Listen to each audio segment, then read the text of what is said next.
और बुलेटिन में सबसे पहले बात करेंगे राज्य सरकार के एक बेहद बड़े और अहम फैसले की। तो लोकसभा चुनाव से ठीक पहले उत्तराखंड कैबिनेट ने एक बड़ा मास्टर स्ट्रोक खेला है। आज मुख्यमंत्री त्रिवेंद्र सिंह रावत की अध्यक्षता में जो बैठक हुई है उसमें राज्य के बेरोजगारों को बड़ा तोहफा दिया गया है। राज्य में सामूहिक ग की भर्ती के लिए अब उत्तराखंड से ही 10वीं और 12वीं पास करना अनिवार्य कर दिया गया है। यानी कि जिन्होंने उत्तराखंड से 10वीं और 12वीं की परीक्षा पास नहीं की है वो सामूहिक ग की परीक्षा में नहीं बैठ सकेंगे। तो इसमें अप्रवासी उत्तराखंडियों को भी फायदा मिलेगा। वहीं दूसरा बड़ा फैसला किसानों को लेकर हुआ है। केंद्र सरकार ने किसानों को सालाना 6,000 रुपए की प्रोत्साहन राशि देने का ऐलान किया था। अब प्रदेश सरकार पहली किश्त अपनी तरफ से जारी करने जा रही है और ये कहा जा रहा है सरकार की तरफ से कि इससे राज्य के जो पहाड़ी इलाकों के किसान जिनके पास काफी कम खेती रहती है तो ऐसे 90% किसानों को जल्द ही 2,000 रुपए की पहली किश्त जारी हो जाएगी। हालांकि इससे सरकारी खजाने पर करीब 450 करोड़ का बोझ जरूर पड़ेगा। इसके अलावा कुछ और फैसले भी कैबिनेट की बैठक में हुए हैं। अगले वित्तीय वर्ष के लिए शराब से होने वाले राजस्व के टारगेट को बढ़ाकर 3,000 करोड़ कर दिया गया है। साथ ही हिमालय विश्वविद्यालय एक्ट को भी मंजूरी दे दी गई है। तो आज कैबिनेट की इस बैठक में कुल 17 प्रस्ताव आए और इनमें से 15 प्रस्तावों को मंजूरी दे दी गई। तो काफी अहम फैसले आज की बैठक के बाद हुए हैं। तो चुनाव से ठीक पहले इन फैसलों को काफी महत्वपूर्ण माना जा रहा है।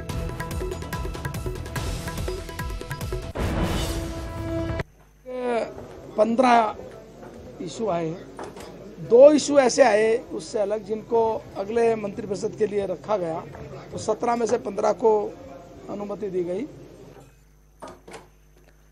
और एक और बड़ी खबर, राज्य में गरीब सवर्णों के लिए आरक्षण आज से लागू कर दिया गया है। इससे का गजट नोटिफिकेशन जारी हो गया। राज्य सरकार ने नौकरियों में और एजुकेशनल इंस्टीट्यूट यानी जो भी शैक्षणिक संस्थान है यहां गरीब सवर्णों के लिए 10% आरक्षण की व्यवस्था लागू कर दी है। केंद्रीय सरकार ने इसको लेकर कानून पास कराया था, लेकिन संघीय ढांचे में यह जरूरी है कि राज्य सरकारें इस आदेश को अलग से राज्य की सेवाओं और शैक्षणिक संस्थानों के लिए लागू करें। अपर मुख्य सचिव राधा रतूड़ी ने बताया कि आज गजट नोटिफिकेशन जारी कर दिया गया है। उत्तर प्रदेश, गुजरात और झारखंड के बाद इस तरह से उत्तराखंड सवर्णों को 10% आरक्षण देने वाला चौथा राज्य बन गया है।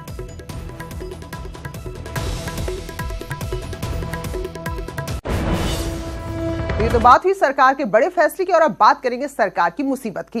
राज्य में एक बार फिर कर्मचारी संगठन और सरकार आमने सामने आ गए हैं। पहली बार सरकार ने भी यहां बेहद कड़ा रुख दिखाया है और 31 जनवरी को अवकाश पर गए कर्मचारियों के 1 दिन का वेतन काट दिया है। कर्मचारी नाराज हैं और अब बड़े आंदोलन का ऐलान कर रहे हैं।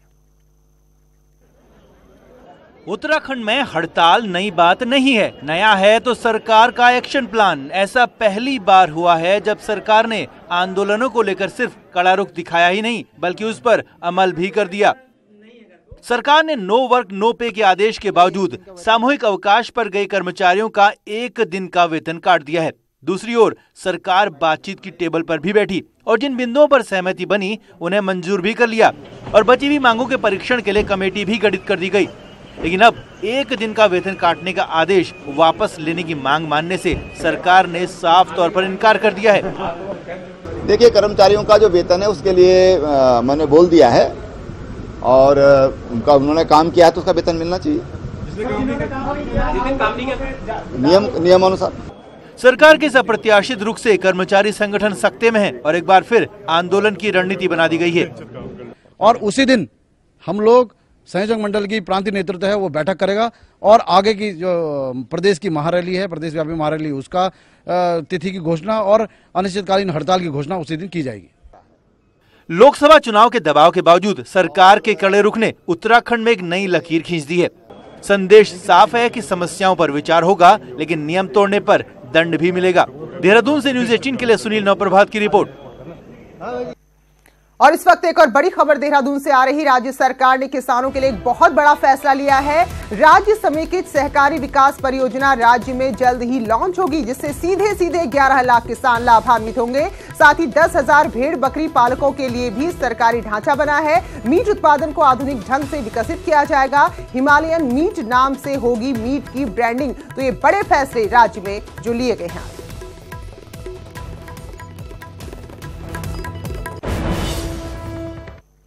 तो संघ प्रमुख मोहन भागवत पिछले 2 दिन से राज्य के दौरे पर है। पिछले 2 दिन में संघ प्रमुख ने साहित्य, पत्रकारिता और संगीत नौकरशाही से जुड़े तबके से विचार विमर्श किया है और कई सारे आइडिया एक्सचेंज भी किए हैं। अलग अलग मुलाकात में संघ प्रमुख ने अपनी जड़ों से जुड़े रहने पर ज्यादा जोर दिया है। साथ ही संघ की भूमिका, हिंदुत्व पर संघ की सोच और नौजवानों को संघ से किस तरह जोड़ा जाए, इसको लेकर भी संघ प्रमुख ने अपनी राय जाहिर की है। आरएसएस प्रमुख के 5 दिन के उत्तराखंड दौरे से बीजेपी के अंदर भी काफी हलचल है। हालांकि संघ प्रमुख ने अभी तक बीजेपी नेताओं से कोई मुलाकात नहीं की है। अलबत्ता वो संघ के स्वयंसेवकों के साथ लगातार मिल रहे हैं। उनके और उनके परिजनों के साथ यहाँ पर काफी जो मुलाकातें हो रही हैं, खाना पीना भी हो रहा है। तो ऐसे में संघ राज्य में अपना विस्तार करना चाहता है।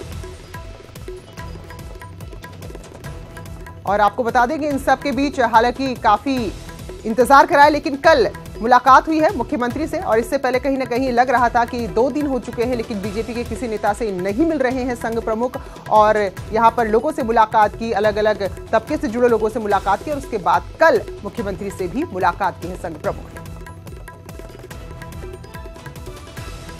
14 फरवरी को प्रधानमंत्री नरेंद्र मोदी राज्य के दौरे पर आ रहे हैं। इस दौरान पीएम रुद्रपुर सहकारिता विभाग की 3632 करोड़ की योजना का शुभारंभ करेंगे और साथ में एक जनसभा को संबोधित भी करेंगे। मुख्यमंत्री ने बताया कि पीएम का दौरा पूरी तरह से निर्धारित हो चुका है, तय हो चुका है और सारे कार्यक्रम, चाहे सुरक्षा की बात करें, कार्यक्रम स्थल की बात करें, सब कुछ तैयारी पूरी है।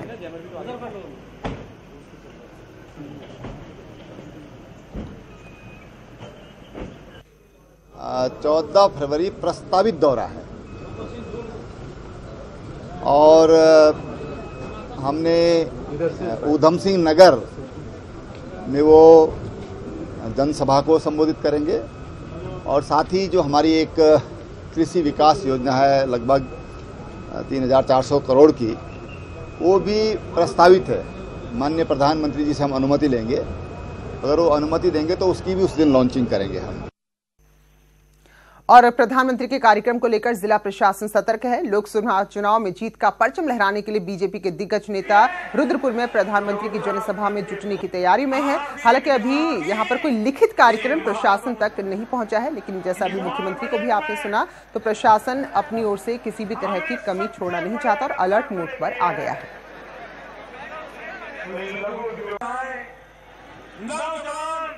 तो अब राज्यों में रैलियों का संग्राम लगातार बढ़ता जा रहा है। उत्तराखंड की बात करें तो जिस तरह से बीजेपी के दिग्गज पहुंच रहे हैं, खुद प्रधानमंत्री यहां पर आने वाले हैं, तो ऐसे में अब सियासी हलचल तेज हो गई है। बीजेपी जहां सीएम योगी और पीएम मोदी को मैदान में उतारने जा रही है, तो कांग्रेस की बात करें तो उसने भी राहुल गांधी की मौजूदगी में विशाल किसान रैली का ऐलान कर दिया है। लेकिन दिलचस्प बात यह है कि दोनों ही पार्टियों की नजर कुमाऊं की 2 सीटों पर ज्यादा है। लोकसभा चुनाव की तारीखों का ऐलान भले ही ना हुआ हो, लेकिन बीजेपी और कांग्रेस में राजनीतिक रैलियों को लेकर सियासी संग्राम छिड़ चुका है। बीजेपी जहां योगी और मोदी की जोड़ी से सियासी मैदान मारने की फिराक में है, तो वहीं कांग्रेस भी राहुल गांधी को मैदान में उतारने जा रही है। उस रैली को भी हम ऐतिहासिक रैली बनाने का प्रयास करेंगे और वो रैली ऐतिहासिक कुमाऊं के क्षेत्र में होगी। मैं समझता हूँ कि माननीय मोदी जी के आने से जो हमारा बढ़त आज बनी है, उस बढ़त को और हमें आगे जाने का मौका मिलेगा। बीजेपी की इन रैलियों का जवाब सीधे कांग्रेस अध्यक्ष राहुल गांधी देंगे, वो भी किसानों की विशाल रैली में गरज कर। कम से कम कांग्रेस के प्रदेश नेतृत्व की तो यही प्लानिंग है। अब मोदी जी यहाँ भी आएंगे, वही झूठ को दोहरा जाएंगे। अब वो आएंगे, हम अपना काम करेंगे। हम किसानों की एक बड़ी रैली करना चाहते हैं, जिसमें राहुल गांधी जी को बुलाने की बात प्रभारी जी ने की है। मैं कल दिल्ली जा रही हूँ, वहाँ तय करेंगे। 9 फरवरी को यूपी के सीएम योगी आदित्यनाथ हल्द्वानी में बीजेपी त्रिशक्ति सम्मेलन में हिस्सा लेंगे, तो वहीं फरवरी के दूसरे हफ्ते में रुद्रपुर में पीएम मोदी की रैली हो सकती है और महीने का अंत कांग्रेस अध्यक्ष राहुल गांधी के नाम होगा। ऐसे में सियासी पारा चढ़ना तय है। हल्द्वानी से न्यूज़ 18 के लिए शैलीन नेगी की रिपोर्ट। और बात करें गढ़वाल की, तो पौड़ी संसदीय सीट पर मौजूदा सांसद भुवन चंद्र खंडूड़ी के मैदान छोड़ने के बाद अब उनका उत्तराधिकारी कौन होगा, इसको लेकर बीजेपी में शीत युद्ध छिड़ चुका है। और पौड़ी सीट ऐसी है जिस पर आलाकमान को भी खासी माथापच्ची करनी होगी, क्योंकि यहां 1 नहीं 2 नहीं बल्कि कई वीवीआईपी कैंडिडेट कतार में हैं।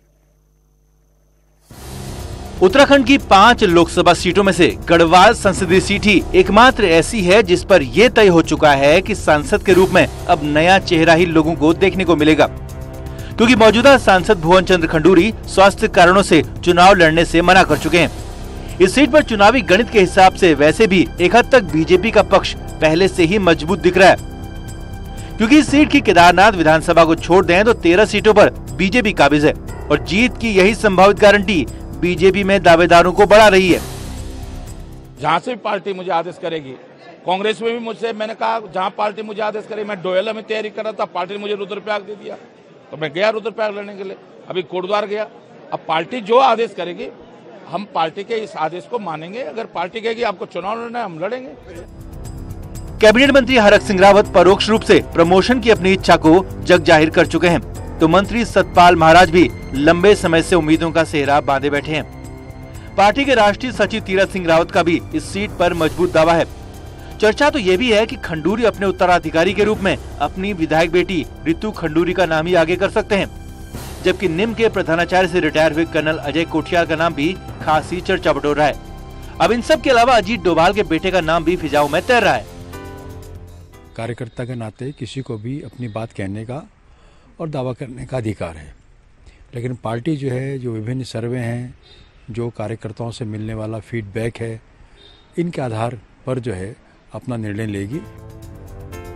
दरअसल गढ़वाल संसदीय सीट पर खुद के लिए अनुकूल परिस्थितियां देख रहे भाजपाइयों को उम्मीद है कि सीट पर सिर्फ नाम फाइनल हो जाए, दिल्ली की दूरी तो तय हो ही जाएगी। यही वजह है कि हरक हो या सतपाल, तीरथ हो या रितु खंडूरी, कोई भी आसानी से वॉक ओवर नहीं देना चाहता। न्यूज़ 18 के लिए देहरादून से सुनील नवप्रभात की रिपोर्ट। तो उम्मीदवारी को लेकर दावेदारी ठोकी जा रही, इन सब के बीच किसानों की भी सभी को याद आने लगी है। पूर्व मुख्यमंत्री हरीश रावत विधानसभा के बाहर उपवास और धरने की तैयारी कर चुके हैं। बजट सत्र के पहले दिन 11 फरवरी को हरीश रावत किसानों की मांग और गन्ना किसानों के बकाया भुगतान की आवाज उठाएंगे, लेकिन मुख्यमंत्री कह रहे हैं कि किसान तो बहाना है, हरिद्वार लोकसभा सीट निशाना है। हालांकि कांग्रेस नेतृत्व हरीश रावत के कार्यक्रम को सही ठहरा रहा है। अब उनको हरिद्वार से चुनाव लड़ना है तो उनको शायद इसलिए गन्ना किसानों की याद आ रही है। अच्छा, गन्ना किसानों की तो अच्छी बात है। गन्ना किसानों की जो स्थिति, जो दुर्दशा, वो हमारे आपके सामने है। सरकार ने कहा था कि 15 दिन के अंदर गन्ना किसानों का भुगतान करेंगे, लेकिन भुगतान नहीं हो पाया है और गन्ना किसान दर दर की ठोकरें खा रहा है। 9 फरवरी को दिल्ली में कांग्रेस के राष्ट्रीय अध्यक्ष राहुल गांधी और सभी प्रदेश अध्यक्षों की बैठक होने वाली है। लोकसभा चुनाव को देखते हुए काफी अहम इस बैठक को माना जा रहा है। तो प्रदेश अध्यक्ष प्रीतम सिंह कह रहे हैं कि वो शीर्ष नेतृत्व से मांग करेंगे कि लोकसभा से पहले राष्ट्रीय नेता उत्तराखंड का दौरा करें। कोशिश होगी हमारी इस बात की कि इस राज्य के अंदर भी जो है हमारा शीर्ष नेतृत्व जो है वो शीघ्र से कार्यक्रम बनाकर आए, ताकि जो है कार्यकर्ताओं को बूस्टअप मिल सके। और चुनाव से पहले अब नए जिलों के गठन को लेकर एक बार फिर से सुगबुगाहट तेज है। बीजेपी प्रदेश अध्यक्ष का कहना है कि समय आने पर राज्य में 4 नए जिलों का गठन जरूर होगा। साथ ही उन्होंने सवाल खड़े करते हुए कहा कि कांग्रेस सरकार ने नए जिलों के गठन की प्रक्रिया को अपने कार्यकाल में उलझाया था और साफ उन्होंने कहा कि वो गठन जरूर करेंगे, लेकिन किसी भी तरह का राजनीतिक दबाव बर्दाश्त नहीं करेंगे। तो बनेंगे देर सबेर, जब भी बनेंगे, लेकिन किसी के कहने से, कल बना दो कहने से वर्तमान में नहीं बनेंगे। उस समय हरीश रावत जी के हाथ में बहुत बड़ी बात थी और जो महोदय ये बात आज उठा रहे हैं वो उन्होंने तो कभी बोला ही नहीं जिलों के बारे में। जब उनकी सरकार थी कुछ भी नहीं बोले। हम अपनी सरकार में इसकी व्यवस्था भी कर रहे हैं और पूर्व में भी मैंने ही जोर दे के माननीय निशंक जी से 4 जिले घोषित करवाए थे। पहाड़ से पलायन रोकने के लिए राज्यसभा सांसद अनिल बलूनी ने स्वास्थ्य, शिक्षा, रोजगार के क्षेत्र में काम करने पर जोर दिया है। अनिल बलूनी ने अपने सांसद निधि से तीमारदारों के लिए आरोग्य धाम बनाने की योजना भी बनाई है। उत्तराखंड में पलायन को रोकने के लिए और उत्तराखंड में जिस तरह से समस्याएं उनके निराकरण के लिए हम लोगों को शिक्षा पे, स्वास्थ्य पे और रोजगार पे, 3 पे काम करना बहुत जरूरी है। मैं लगातार स्वास्थ्य के क्षेत्र में काम करने की कोशिश कर रहा हूं और कल मैंने देहरादून के जिलाधिकारी और नैनीताल के जिलाधिकारी से बात करके एम्स ऋषिकेश और सुशीला तिवारी अस्पताल हल्द्वानी में दोनों के डिस्ट्रिक्ट मजिस्ट्रेट से आग्रह किया है कि मुझको इनके आसपास कोई जमीन मुहैया कराए। मौसम की बात करेंगे। राज्य में मौसम ने देर शाम के बाद करवट ली है और कई जिलों में तेज बारिश शुरू हो गई है। देर रात से कुछ जगह पर बर्फबारी भी होने की संभावना मौसम विभाग ने जताई है और बहरहाल मौसम को देखते हुए अल्मोड़ा, चमोली, रुद्रप्रयाग, चंपावत, बागेश्वर और पिथौरागढ़ में कल स्कूल और कॉलेजेस बंद कर दिए गए हैं। मौसम विभाग ने चेतावनी जारी की है कि अगले 24 घंटे में पहाड़ी इलाकों में भारी बर्फबारी होगी तो वहीं मैदानी इलाकों में ओले गिरेंगे। कोटद्वार में भी मौसम बदला है। हल्की बूंदाबांदी जहां पहाड़ी इलाकों में हो रही है, वहीं मैदानी इलाकों में तापमान काफी नीचे आ गया है। तो एक बार फिर से कोटद्वार के लोग ठंड का सामना कर रहे हैं।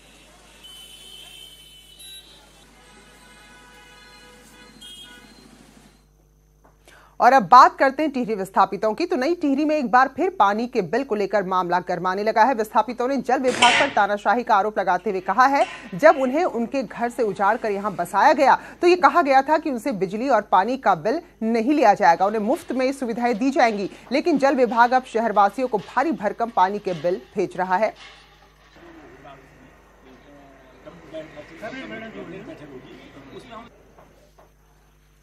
तो राज्य में इस साल होने जा रही चारधाम यात्रा के लिए परिवहन विभाग ने तैयारी शुरू कर दी है। सड़क सुरक्षा सप्ताह के अंतर्गत पहाड़ी रास्तों पर चलने वाले चालकों और कंडक्टरों का स्वास्थ्य परीक्षण किया जा रहा है ताकि किसी भी तरह की कोई घटना इस यात्रा के दौरान न घटे।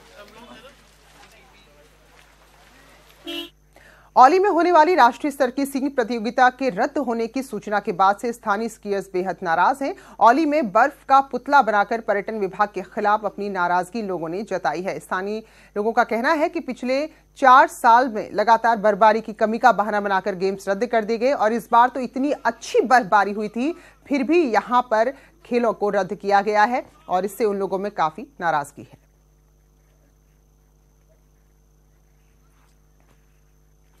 वहीं नाराज वकील भी है केंद्र सरकार से और 12 फरवरी को देश भर में कार्य बहिष्कार का ऐलान कर दिया है। हड़ताल को असरदार बनाने के लिए बार काउंसिल उत्तराखंड ने भी कमर कस ली है। 10 सूत्री मांगों पर कार्रवाई न होने और बजट में अधिवक्ताओं के लिए नई योजना न लाने का ये वकील विरोध कर रहे हैं।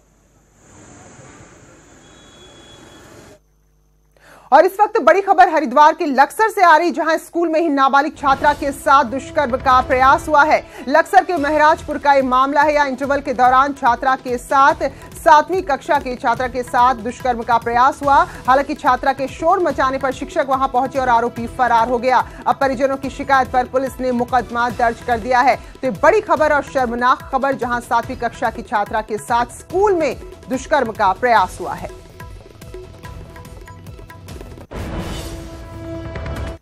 तो इसी खबर के साथ अपना उत्तराखंड में अभी बस इतना ही।